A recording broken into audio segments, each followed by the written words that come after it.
Drachten stiet dit weekend in het teken van drag races. Een verslag van Frederik Wijma.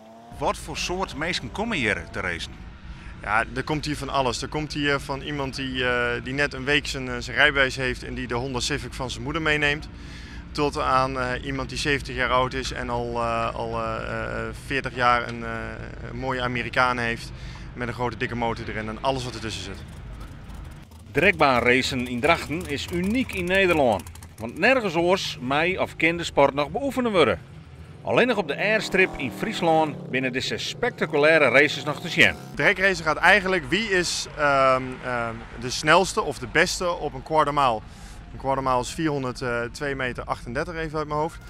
En er zijn een aantal varianten weer van het spelletje. Dat is zowel heads-up als bracket. Heads-up houdt eigenlijk in wie is gewoon de snelste aan het einde van de baan. En bracket is eigenlijk wie is het beste in het rijden van zijn eigen tijd. Dus dan geef je van tevoren voorspelling op van nou, ik denk dat ik zo snel ga. En degene die het dichtst bij zit, die wint dan. Dus dat zijn eigenlijk globaal de twee verschillen. En het is een tige populaire sport, want met meer dan 234 deelnemers is het in Drachten qua coureurs helemaal vol. Nou, qua rijders zitten wij echt helemaal uitverkocht. Qua bezoekers, ja, iedereen die kan komen is natuurlijk welkom. We kunnen vele duizenden mensen kunnen we hier kwijt. En het is gewoon ontzettend leuk om dat te zien.